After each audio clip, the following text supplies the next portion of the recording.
Hello friends, welcome to engineering tutorial. So we'll continue our discussion related to time response analysis of control systems. So here we have another question where it is given that a system having a transfer function, here it is closed loop transfer function, which is given Cs by Rs. It is 20 by s square plus 7s plus 25. So we have to find out the various time response parameters such as undamped natural frequency, damping ratio, damped frequency, delay time, rise time, peak time and peak overshoot. Okay, so we know that the general format of closed loop transfer function of a second order system is generally given by this k omega n squares s square plus 2 zeta omega ns plus omega n square, this like this. In most cases k is equal to 1, sometimes it is different, so don't pay attention to the numerator, we are interested in the numerator. Sometimes this k is 1, sometimes it is written as only omega n square, sometimes it is written as k omega n square. So mostly you will find this expression k omega n square or simply omega n square. So here we are interested in the denominator of this transfer function, which is called as the characteristic equation. So here the characteristic equation of the system, that is this 1 plus gs hs equals to 0. So here this s square plus 7s plus 25, that is the characteristic equation. So if we compare it with s square plus 2 zeta omega n s plus omega n square, then we'll get the various parameters. So here omega n square is equal to 25 when we compare both of them. So omega n will be 5 radians per second, that is the undamped natural frequency, the first parameter which we have got. Then the damping ratio. So here if we compare 2 zeta omega n is equal to 7, 2 zeta omega n is equal to 7, that implies zeta is equal to 7 by 2 omega n, which is equal to 7 by 2 into 5, which is equal to 7 by 10, which is 0.7. So zeta is equal to, the damping ratio is equal to 0.7.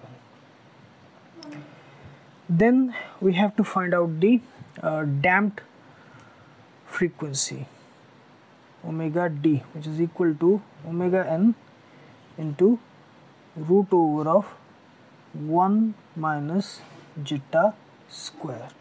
Okay, 1 minus zeta square. So it will be omega n, we have calculated 5 to root over of 1 minus zeta square, 0.7 square. So if we calculate, we are getting it, let us calculate using the calculator. So it is coming around 3.57 radian per second. Okay, 3.57 radian per second, that is the damped frequency. Okay, so we have got omega d, omega n and zeta. Then we have been asked to find out the delay time, Td. Td is nothing but delay time, which is the time taken for the output response to reach 0 to 50% of the steady state value. So again, I would request you to please watch all the videos related to time domain analysis of control systems, 0, first order, second order systems, and all the time response parameters, their formula, how we got the formula. So please watch those videos. So TD is nothing but the formula you have to remember, which is 0.7 jitta 1 plus 0.7 jitta by omega n. Okay, so here just we have to put the value and get the result. 0.7 into 0.7 jitta value by omega n is equal to 5. So it is coming around, if we calculate, it is 0.298 second. Okay, so this is the delay time. TD is equal to 0.298 second. Then we have to find out rise time. Time taken for the output response to reach 0 to 100% of the steady state value. That is the definition. And rise time is given by pi minus phi by omega d. So here phi is the angle which is formed by the right angled triangle, this, where the respective sides are jitta omega n damping factor. This is the damped frequency omega d, which is equal to omega n into 1 minus root over of jitta square, and this is the undamped natural frequency, this. So here first of all we have to find out the value of phi. So for that, what we have to do, tan phi is equal to omega n to root over of 1 minus jitta square by jitta omega n. This get cancelled, so it is simply root over of 1 minus jitta square by jitta. So phi is equal to tan inverse of this much. So here jitta we have calculated as this 0.7. So it will be root over of 1 minus 0.7 square by 0.7. So if we calculate, we are getting it, the angle is coming 45.567 degree. This is phi. But here you cannot put this value here because we have to convert it into radians first. So this is in degrees. So in order to convert it into radian, we have to multiply this with pi by 180. That is, this is equal to 3.14 into 45.567, which is equal to, it is coming around 0.794 this. So we will put this value here. So here rise time is 3.14 minus 0.794 by omega n, which is equal to 5 into root over of 1 minus 0.7 square.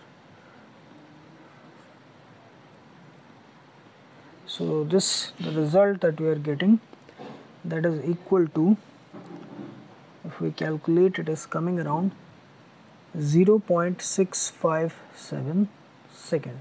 Okay, that is the rise time. Time taken to reach 0 to 100% of the steady state value. Then we have the peak time. Okay, peak time, that is 0 to it is the time taken to reach the first maximum value, the first peak. Okay, the maximum which the output response curve can reach, the maximum value that it can attain.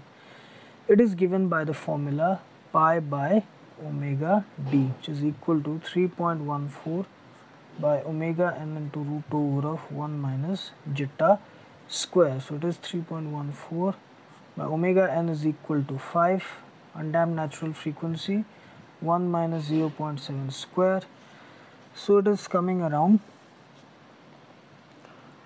okay, it is coming around 0.879 second.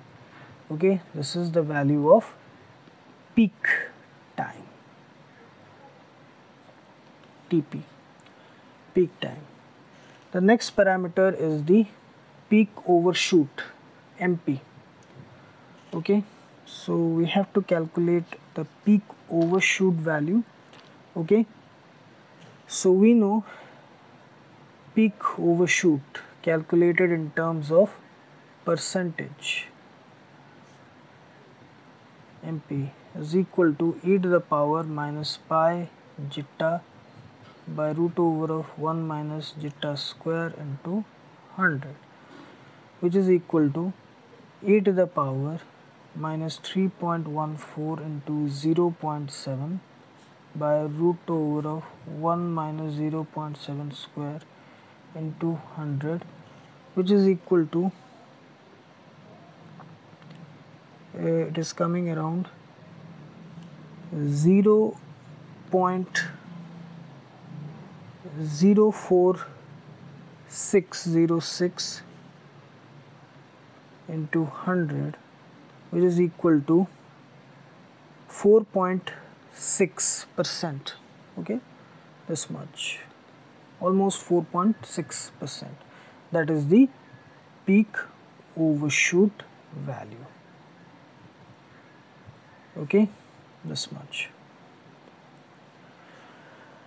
So this is the transfer function for which we determine all the parameters which were asked.